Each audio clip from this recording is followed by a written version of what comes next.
میرے بھائیوں، یہ میلاد شریف کی محفل ہے۔ میلاد پاک اصطلاحی معنی کے لحاظ سے ایک انقلاب کا نام ہے، یعنی جب آپ نبی پاک علیہ السلام کا میلاد بیان کرتے ہیں تو اس کا مطلب یہ ہے کہ حضور علیہ السلام کے آنے سے قبل دنیا میں شرک تھا، اور جب نبی پاک صلی اللہ تعالیٰ علیہ وسلم کا میلاد ہو گیا تو پھر اللہ تعالیٰ نے دنیا کو توحید کی دولت عطا کر دی۔ حضور کی تشریف آوری سے پہلے غلاموں پر زیادتی اور ظلم ہوتا تھا، جب محبوب تشریف لے آئے تو غلاموں کو بھائی بنا دیا گیا۔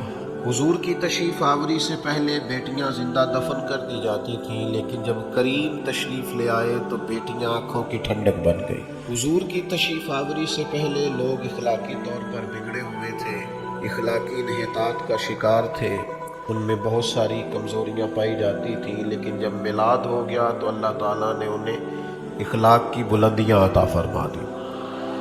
تو میلاد پاک کا جب ہم ذکر کرتے ہیں اور میلاد پاک کا جب ہم تذکرہ کرتے ہیں تو کوئی بھی عالم، کوئی خطیب، کوئی مبلغ، کوئی واعظ آپ کو یہ ساری باتیں میلاد کی محفل میں بتاتا ہے کہ حضور کے آنے سے قبل حالات یہ تھے اور حضور کے آنے کے بعد حالات یہ ہو گئے۔ تو اس مفہوم میں جب آپ میلاد کو لیتے ہیں تو پھر سمجھ آتی ہے کہ میلاد تو ایک انقلاب کا نام ہے، میلاد تو ایک بہت بڑی تبدیلی کا پیش خیمہ ہے۔ میلاد کا مطلب تو یہ ہے کہ اب دنیا ایک نیا رنگ، ایک نیا ڈھنگ، ایک نیا اجالا، ایک نیا حسن اور ایک نئے ولولے کے ساتھ چلے گی۔ حضور علیہ السلام کا میلاد ہونے کے بعد دنیا میں یکسر تبدیلیاں آ گئیں۔ جو آیہ کریمہ میں نے تلاوت کی ہے اس میں بھی اللہ تعالیٰ نے اس مضمون کو بیان کیا، فرمایا کما ارسلنا فیکم رسولا منکم، جیسا کہ ہم نے تمہیں میں سے تمہیں ایک رسول عطا فرمایا، یتلو علیکم آیاتنا، وہ محبوب کریں گے کیا؟ وہ تم پر ہماری آیتیں پڑھیں گے اور تمہیں پاک فرما دیں گے، وَيُزَكِّيكُمْ، تمہارا تزکیہ کر دیں گے، تمہیں پاک کر دیں گے، وَيُعَلِّمُكُمُ الْكِتَابَ وَالْحِكْمَةَ، محبوب تمہیں کتاب بھی سکھائیں گے اور حکمت بھی سکھائیں گے، تمہیں دانائی سکھائیں گے، معاملہ فہمی سکھائیں گے، جینے کا سلیقہ سکھائیں گے۔ پھر بات کو ایک جملے کے اندر بہت کھول دیا اور پورا بند بھی کر دیا، فرمایا وَيُعَلِّمُكُمْ مَا لَمْ تَكُونُوا تَعْلَمُونَ، تم جو نہیں نہ جانتے وہ سارا کچھ میرے محبوب تمہیں سکھا دیں گے۔ کائنات کے تمام علوم، کائنات کی تمام دانائیاں محبوب تمہیں سکھائیں گے۔ نبی پاک صلی اللہ تعالیٰ علیہ وآلہ وسلم جو انقلاب لے کے آئے تو اس انقلاب نے سب سے پہلا کام یہ کیا کہ یتلو علیکم آیاتنا ویزکیکم، محبوب تم پر آیات قرآن مجید کی تلاوت کریں گے اور تمہیں پاک کر دیں گے۔ نبی پاک علیہ السلام نے نہ پاکیزگیاں عطا کی، حضور ظاہری پاکیزگی کو بھی بڑا ہی پسند فرماتے۔ ایک شخص کے بال الجھے ہوئے دیکھے اور اس کی حالت بکھری ہوئی دیکھی تو محبوب نے بلا کے فرمایا تم پر تو اللہ کا بڑا فضل ہے یا رسول اللہ، بڑی رحمت ہے، تو فرمایا پھر عمدہ لباس پہنو۔ تو محبوب پاک صلی اللہ تعالیٰ علیہ وسلم ظاہری صفائی کو، ستھرائی کو، پاکیزگی کو آپ غور تو فرمائیے کہ فرمایا کھانے سے پہلے ہاتھ دھو لو، ہر روز مسواک کا سبق پڑھایا نبی پاک علیہ السلام، خوشبو کو پسند فرمایا نبی پاک نے، سفید لباس سب سے زیادہ اجلا ہوتا ہے تو سفید لباس کو محبوب رکھا نبی پاک نے۔ کریم فرمانے لگے صفائی تو نصف ایمان ہے، یعنی شرط ہے نماز کے لیے، شرط کہ آپ کے کپڑے بھی صاف ہوں، پاکیزہ ہوں، اور آپ کا وجود بھی پاکیزہ ہو، اور جس جگہ آپ نماز پڑھ رہے ہیں وہ جگہ بھی پاکیزہ ہو۔ ہم لوگ پتہ کیا کرتے ہیں، ہم شادیوں پہ مہنگے جوڑے پہن کے جاتے ہیں، نماز کے لیے رات جس لباس میں سوئے تھے اسی کے لیے چلے جاتے ہیں۔ حضرت غوث پاک رضی اللہ تعالیٰ عنہ کا طریقہ مبارکہ یہ تھا کہ سب سے مہنگا جوڑا پہن کے نماز پڑھتے تھے، فرماتے تھے سب سے شانوں والے رب کے حضور حاضر ہو رہا ہوں۔ خوبصورت لباس پہن کے، امامہ باندھ کے، خوشبو لگا کے، صاف ستھرے ہو کے اللہ کے حضور حاضر ہوتے تھے۔ آپ پاکیزگی اختیار کر کے سجدہ کریں، ذوق بڑھ جائے گا، طبیعت میں شائستگی آئے گی۔ آپ کو محسوس ہوگا کہ آپ میں روحانیت زیادہ بڑھ رہی ہے، یہ چیز مددگار ثابت ہوگی عبادت میں۔ تو ایک تو میرے عزیز حضور نے ظاہری پاکیزگی دی، پھر نبی پاک صلی اللہ تعالی علیہ وسلم نے سوچوں کی پاکیزگی بھی عطا فرمائی۔ حضور نے نہ حسن ظن کا سبق دیا، یہ برا سوچنا، برا دیکھنا، برا گمان کرنا، پھر اسی برائی کو طے کر لینا، پھر اس برائی کو جگہ جگہ بیان کرنا، غیبت بنا لینا، یہ مسلمان کے ذہن کو پاک نہیں رہنے دیتی۔ عمدہ سوچنے کا کہا، خوبصورت خیالات رکھنے کا کہا، اچھی اور صحت مند باتیں سوچنے کا سبق پڑھایا، اور اس طرح پڑھایا کہ میرے نبی کریم نے فرمایا، یہ مسلم میں موجود ہے، فرمایا اچھا گمان بھی اچھی عبادت ہے۔ اچھی سوچ رکھا کرو، صحت مند ذہن بناؤ، تمہاری سوچیں بڑی اجلی ہوئی ہو، نکھری ہوئی ہو، پاکیزہ ہو، خوشبو والی ہو، تمہارے لہجے سے ہمیشہ مٹھاس چھلکے۔ حضور 10 دن رکے ہیں طائف میں، پتھر مارے ہیں لوگوں نے، یعنی ایک بندے نے بھی اس وقت کلمہ نہیں پڑھا، ایک نے بھی پانی نہیں پوچھا، لیکن میرے نبی کریم علیہ السلام کے گمان کا حال یہ ہے کہ جب غلام عرض گزار ہوئے نا، یا رسول اللہ دعا کریں یہ تباہ ہو جائے، تو محبوب نے دعا کی، یا اللہ انہیں ہدایت دے دے، یہ جانتے ہی نہیں یہ کیا کر رہا ہے۔ یہ گمان دیکھنا، یہ سوچ دیکھنا، یہ ہماری تربیت کا رنگ دیکھنا۔ نوجوانوں غور کرنا، کریم فرمانے لگے اگر یہ نہیں نہ مانتے تو تباہی کی دعا پھر بھی نہیں کریں گے، یہ نہیں مانتے تو امید ہے ان کی نسلیں مان جائیں گی۔ آپ اگلی نسل کے بارے میں توقع کر لے کہ بدل جائے گی، آپ اگلی نسل کے بارے میں ذہن بنا لے کہ انقلاب آ جائے گا۔ آپ اپنی سوچوں کو تو عمدہ کریں۔ آپ طے کر کے بیٹھ گئے، آپ نے گھر میں ارادہ کر لیا کہ یہ لوگ ٹھیک نہیں ہو سکتے، آپ نے خود سے ہی فیصلہ کر لیا۔ اچھا سوچے، اچھا سوچوں کی پاکیزگی، نظریاتی پاکیزگی، گفتگو کی پاکیزگی یہ کمال کر دیتی ہے۔ ایک نا بدو دیہاتی عرابی آئے نبی پاک کے پاس، یہ نوجوان ذرا زیادہ غور کریں میری بات پر، جو بڑی جلدی مایوس باتیں کرنے لگ جاتے ہیں نا، کچی پکی، کچھ نہیں ہو سکتا، کچھ نہیں بن سکتا، یہاں کچھ بھی نہیں ہوگا۔ ایک عرابی آئے بدو، حضور سے کچھ مانگا، نبی پاک نے کچھ دیا۔ وہ بیچارے دیہاتی آدمی تھے، بدو تھے، کہنے لگے میں تو بڑا کوئی سوچ کے آیا تھا، معاذ اللہ آپ نے تو کچھ بھی نہیں دیا۔ وہ نا مقدار دیکھ رہے تھے، معیار نہیں دیکھ رہے تھے، وہ دیکھ رہے تھے شاید وزن زیادہ ہو تو کام بنتا ہے، حالانکہ میرے کریم سے گر قطرہ کسی نے مانگا، وہ قطرہ ہی دریا ہے، سمندر ہے، وہ بے بہا ہے، آپ نے تو کچھ بھی نہیں دیا۔ تو بعض صحابہ کو بڑا سخت ان کی بات پر غصہ آیا، یہ کیا بول رہے ہیں؟ تو محبوب نے فرمایا تم جلدی نہ کرو۔ حضور نے گھر لے گئے، جتنا دیا تھا اس سے ڈبل کر کے دیا، ان کی آنکھوں میں طلب دیکھی تو اور دیا، اب تنگی داموں پہ نہ جا، اور بھی کچھ مانگ۔ حضور دیتے رہے تو وہ کہنے لگے سخی بڑے دیکھے ہیں پر آپ جیسا کوئی نہیں دیکھا۔ تو محبوب نے فرمایا میرے صحابہ کے سامنے جا کے یہ بات کہہ دو گے؟ یا رسول اللہ کہہ دیں گے۔ وہ باہر آئے اور انہوں نے آ کے یہ کہا کہ میں نے دنیا بڑی دیکھی ہے پر محبوب پاک جیسا سخی کوئی نہیں دیکھا۔ قربان جائیں، اب پتہ ہے حضور نے سوچے کیا بیان کی؟ قاضی عیاض رحمۃ اللہ علیہ نے لکھا ہے کہ حضور فرمانے لگے میری اور تمہاری مثال اس آدمی کی طرح ہے جس کی اونٹنی بھاگ گئی تھی، لوگ پکڑنے کے لیے دوڑتے تھے، کسی نے نیزہ اٹھایا، کسی نے تلوار اٹھائی، کسی نے ڈنڈا اٹھایا، کسی نے تیر اٹھایا، پر وہ کسی کے قابو نہیں آتی تھی۔ حضور فرماتے ہیں پھر اس کا اپنا مالک آ گیا، اس نے کہا چھوڑو، تم نے بلا وجہ میری اونٹنی کو تکلیف دی۔ اس نے تھوڑا سا چارہ زمین سے اٹھایا، اونٹنی کو دکھایا، وہ دوڑی ہوئی آئی، اس نے پشت پہ ہاتھ پھیرا، بغیر کسی کی مدد کے اس پر سوار ہوا اور جاتے وقت کہہ گیا اونٹنی میری ہے، سنبھالنے کا طریقہ بھی مجھے ہی آتا ہے۔ گویا حضور فرمانے لگے امت میری ہے، اسے سنبھالنے کا طریقہ بھی محمد عربی کو ہی آتا ہے، مجھے پتا ہے ان کو کیسے سنبھالنا ہے، کیسے تربیت کرنی۔ گفتگو ہمیشہ پاک صاف رکھے۔ آپ کو پتا ہے اسلام نے غیبت سے اس قدر زیادہ منع کیوں کیا ہے؟ اس لیے کہ غیبت یہ کسی کی عیب جوئی ہوتی ہے، یہ پاکیزہ گفتگو نہیں ہوتی، اسے زنا سے بھی زیادہ برا اور گندا فعل کہا گیا ہے۔ یعنی نبی پاک صلی اللہ تعالی علیہ وسلم نے بیہودہ گفتگو سے منع فرمایا، لا یعنی باتوں سے منع فرمایا۔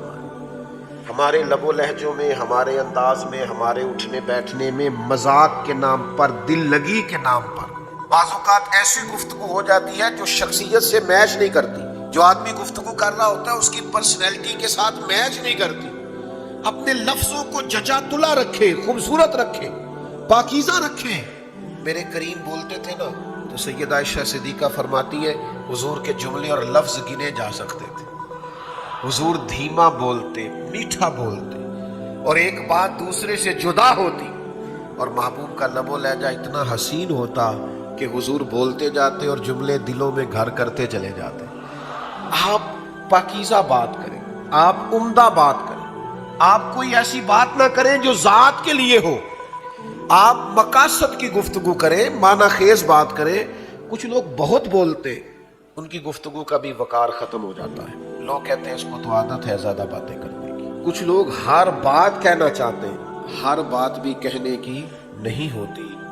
نبی پاک صلی اللہ تعالی علیہ وسلم نے صحابہ سے پوچھا اس درخت کے بارے میں بتاؤ جس کی مثال مومن کی طرح. حضرت عبداللہ ابن عمر رضی اللہ تعالیٰ عنہ فرماتے ہیں کہ میں جواب دینا چاہتا تھا، مجھے علم تھا کہ وہ کھجور کا درخت ہے، لیکن میں نے جواب نہیں دیا. یہ ضروری نہیں ہے کہ آپ کے پاس معلومات کا خزانہ ہے تو اب آپ کسی بڑے کی پرواہ نہیں کریں. فرماتے مجھے علم تھا کہ کھجور کا درخت ہے. حضور پوچھ رہے میں بتا سکتا تھا، لیکن فرماتے میں نے اس لیے نہیں بتایا کہ وہاں بڑے بڑے اکابر صحابہ موجود تھے. حضرت صدیق اکبر بھی بیٹھے تھے، فاروق اعظم بھی حاضر تھے، مولا علی بھی تشریف فرماتے، وہاں سیدنا عثمان غنی بھی موجود تھے.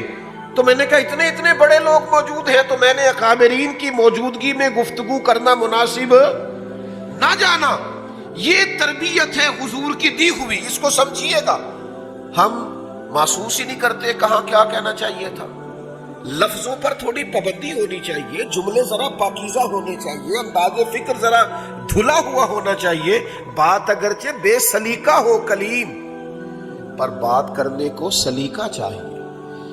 آپ خوبصورت الفاظ کے چناؤ سے پاکیزہ گفتگو کریں. کوئی کمزور بات میں کیسے آپ کی خدمت میں بات عرض کروں کہ یہ ہمارا دینی اسٹیج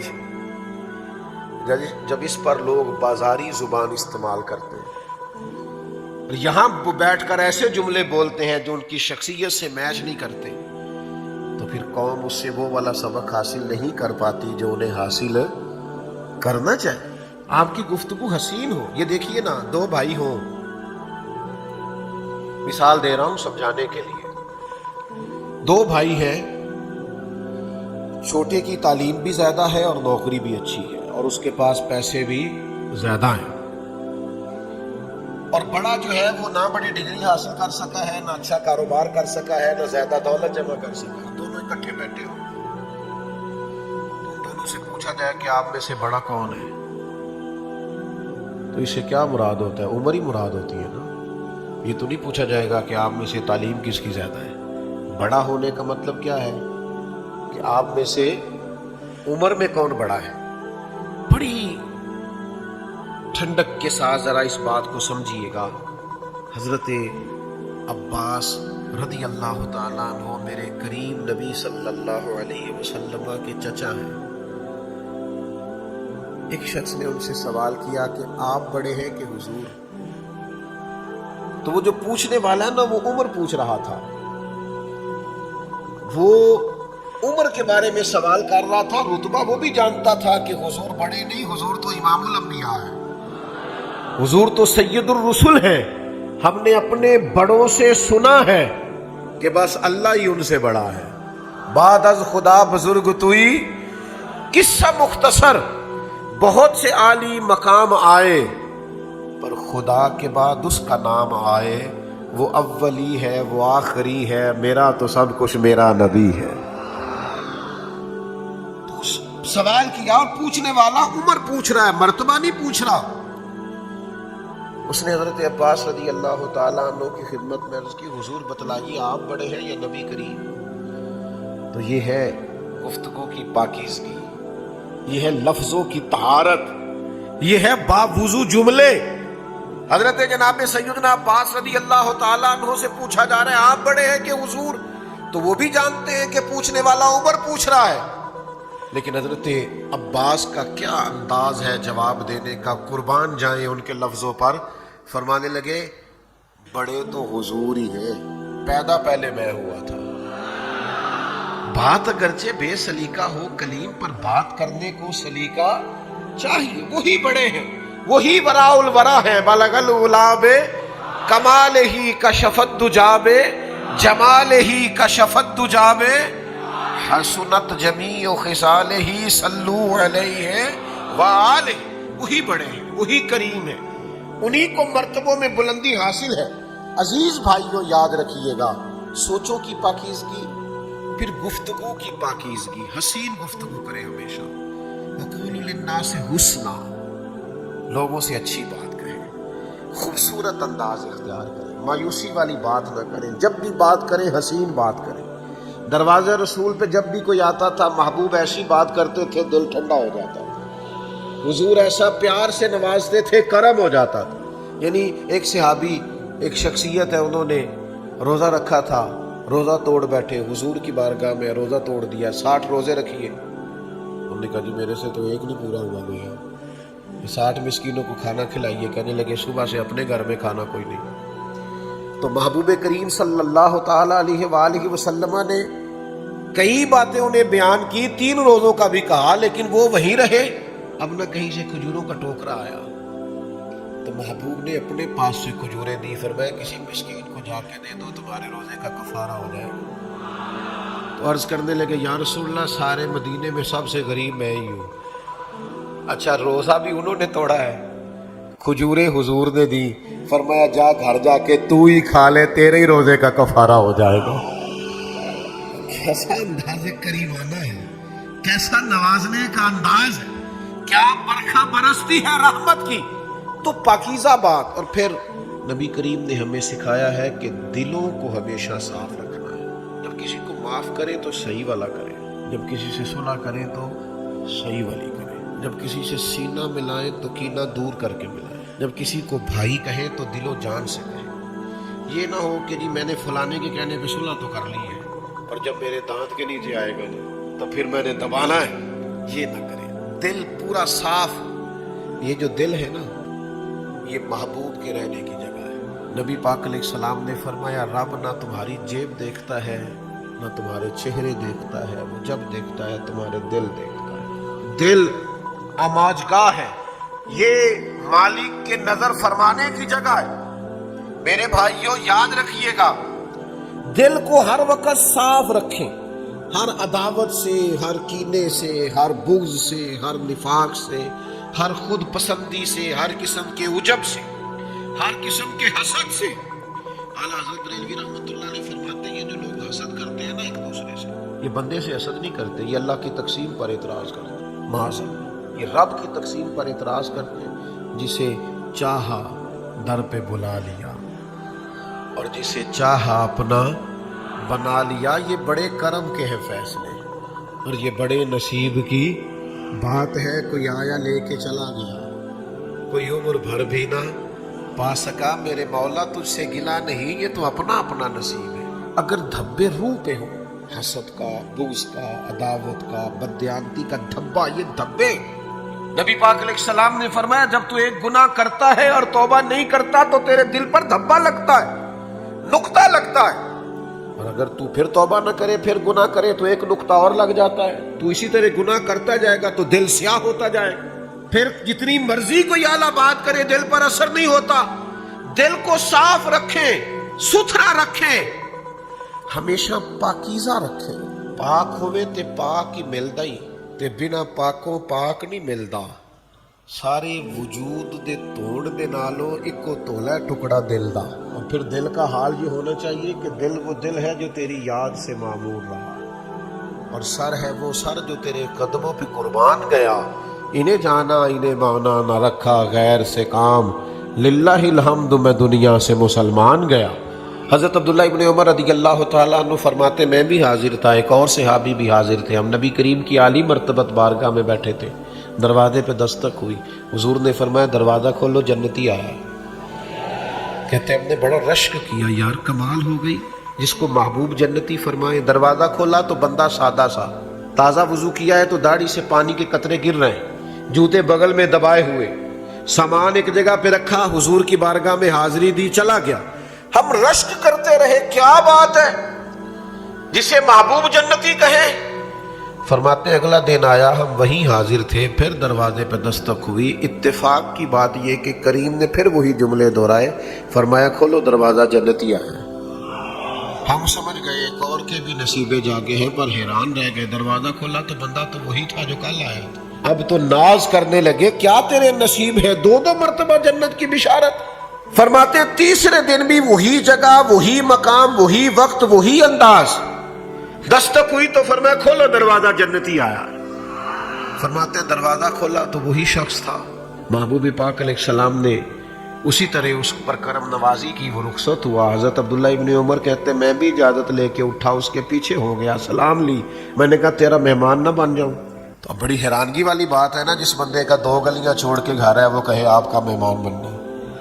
فرماتے وہ مجھ سے کہنے لگے میں امیر آدمی نہیں ہوں جو روکھا سوکھا کھاؤں گا پیش کر دوں گا، آ جائے۔ فرماتے میں 3 راتیں اور 3 دن اس کے ساتھ رہا، میں دیکھنا چاہتا تھا اس بندے میں وہ کیا بات پائی جاتی ہے کہ 3 مرتبہ نبی پاک علیہ السلام نے جنت کی بشارت عطا کی۔ فرماتے میں 3 دن اور 3 راتیں رہا، میں نے کوئی بڑا عمل نہیں دیکھا۔ انہوں نے عشاء جماعت سے پڑھی اور فجر جماعت سے پڑھی، میں نے تو تہجد بھی پڑھی۔ ہاں جب وہ کروٹیں لیتے تھے بستر پر تو اللہ کا ذکر کرتے۔ فرماتے اس طرح انہوں نے رات گزاری اور میں نے انہیں صدقہ کرتے دیکھا، وہ تو پنیر کے خشک ٹکڑے صدقہ کرتے تھے، میں تو اس سے زیادہ خیرات کرتا تھا۔ 3 دن اور 3 راتوں کے بعد جب میں لوٹ رہا تھا تو ان کے ذہن میں بھی سوال تھا کہ میں کیوں آیا، اور میں بھی چاہتا تھا کہ انہیں بتا دوں۔ فرماتے انہوں نے پوچھا کہ آپ کا آنا اور رہنا، تو میں نے کہا یار بات دراصل یہ ہے مجھے کوئی حاجت نہیں تھی آپ کا مہمان بننے کی، پر آپ وہ خوش بخت انسان ہیں جنہیں 3 بار نبی کریم نے جنت کی بشارت عطا فرمائی۔ میں دیکھنا چاہتا تھا آخر آپ کیا عمل کرتے ہیں کہ محبوب نے اتنا کرم فرمایا، اتنا کرم۔ تو کہنے لگے عمل تو آپ نے میرا دیکھ ہی لیا۔ کہا پھر بھی کوئی تو بات ہوگی، تو کہنے لگے ایک بات ہے، میں جب صبح اٹھتا ہوں اپنا دل دیکھتا ہوں تو کسی کے لیے میرے دل میں بغض کوئی نہیں، عداوت کوئی نہیں، کسی شخص کے بارے میں کسی کو حقیر نہیں جانتا، میرا دل صاف ہے۔ تو حضرت عبداللہ فرمانے لگے بس میں سمجھ گیا ہوں یہ جو تیرے دل کی پاکیزگی ہے نا، اسی کی برکت سے محبوب نے 3 دفعہ جنت کی بشارت عطا فرمائی۔ اپنے اعمال کو پاکیزہ کریں، کوئی بھی عمل کریں تو اسے ریاکاری کی ملاوٹ سے بچائیں اور اسے اخلاص کی پاکیزگی عطا کریں۔ جب تک اعمال اخلاص کے وضو کے ساتھ منور نہیں ہوتے وہ اللہ کے حضور قبول نہیں ہوتے۔ یاد رکھیے گا ریاکاری کو شرک اصغر کہا گیا ہے۔ کبھی زندگی میں تصنع والا لہجہ اختیار نہ کریں، کبھی بھی۔ جب محافل میں نوٹوں کی نمائش ہوتی ہے اور جب ان لوگوں کو اگلی سیٹیں ملتی ہیں جن کی جیبوں میں مال زیادہ ہوتا ہے، اور جب غرباء محفل میلاد میں بھی آ کے پریشان ہوتے ہیں کہ یار یہاں تو 1000 کے نوٹ پنکھوں سے جا کے لگ رہے ہیں اور میرے پاس تو صبح بچوں کو فیس دینے کے پیسے کوئی نہیں، تو کسی وقت محسوس ہوتا ہے کہ یہ دینی کام ہے جس میں استحصال کر دیا، غریب تڑپ گیا، یعنی الجھ گیا پوری طور پر۔ آپ نے جب کسی کو اللہ کی رضا کے لیے کچھ دیتے بھی، ایک آٹے کا تھیلا اور 25 تصویریں بنا لی، تو مجھے بتلائیے اس عمل میں پاکیزگی رہی؟ اللہ کے حضور وہ عمل قبول کیا جاتا ہے جو خالصتاً اللہ کی رضا کے لیے، خالصتاً۔ تو یاد رکھنا جب تک دین کو خالص نہیں کر لیتے، خالص، نبی پاک علیہ الصلوۃ والسلام نے فرمایا کچھ لوگ اللہ کے حضور قیامت والے دن حاضر ہوں گے اور انہوں نے بہت سارے نیک اعمال کیے ہوں گے، تو اللہ فرمائے گا جاؤ لے جاؤ اپنے اعمال، ان سے جا کے اجر لو جن کو دکھانے کے لیے تم کرتے تھے، جو میرے لیے کیے تھے ان کا اجر میں تمہیں دیتا ہوں محض۔ یعنی آپ کی زندگی اس طرح کی ہو کہ کسی کا دکھ آپ کو تکلیف دے اور کسی کو جب سکون پہنچے تو آپ کو بھی سکون آئے۔ یہ مسلم شریف میں موجود ہے۔ قبیلہ مدر کے کچھ لوگ مدینہ شریف محبوب کریم کی بارگاہ میں حاضر ہوئے، ان کو قحط نے آ لیا تھا، بھوک نے آ لیا تھا، حالات ان کے بڑے پریشانی والے تھے۔ صحابہ فرماتے انہیں دیکھ کر حضور پریشان ہو گئے، کبھی گھر کے اندر تشریف لے گئے، کبھی باہر آئے، پھر فرمایا بلال سے کہیے اذان پڑھے۔ سیدنا بلال حبشی نے آزان دی، نبی کریم نے جماعت کرائی، پھر صحابہ کو خطاب فرمایا، اور پھر اللہ کے راستے میں خیرات کرنے کے بانٹنے کے فضائل حضور نے بیان کیے۔ پھر کوئی صحابی اشرفیوں کی تھیلی لایا، پھر کوئی کھجوریں لایا، کوئی سرکہ لایا، کوئی ان کے لیے کمبل لایا۔ جب اس قبیلہ مدر کے لوگوں کو کھانا ملا، ان کو تحائف ملے، جب وہ مسکرانے لگے تو صحابہ فرماتے نبی پاک کا چہرہ بھی جگمگانے لگا۔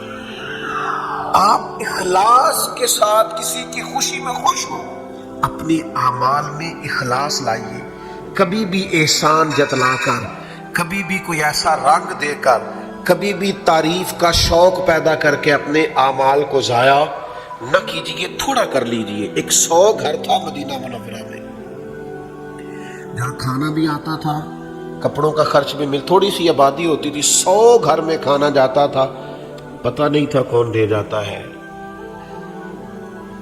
پھر اچانک وہ سب کا کھانا آنا بند ہوا، 100 گھروں کا، 2 وقت کا کھانا بھی اور باقی اخراجات۔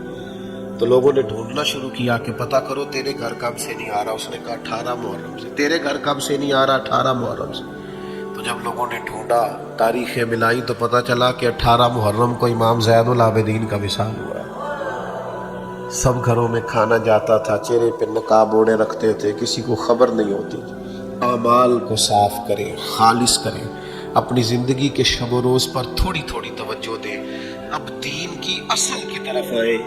ایک امام جعفر صادق کا قول عرض کرنے لگا، اسے آپ نے کبھی نہیں بھولنا۔ امام ابو نعیم نے لکھا ہے، امام جعفر صادق سے ایک شخص نے کہا میں دین کی تبلیغ کرنا چاہتا ہوں، کیا کروں؟ کوئی طریقہ بتلائیں۔ تو امام جعفر صادق رضی اللہ تعالیٰ عنہ فرمانے لگے، دین کی تبلیغ کرنے کا ایک ہی طریقہ ہے کہ تو دین پہ عمل کرنا شروع کر دے، تبلیغ ہونی شروع ہو جائے گی، لوگوں کو پتہ چلنا شروع ہو جائے گا۔ اللہ ہمیں سمجھ عطا فرمائے۔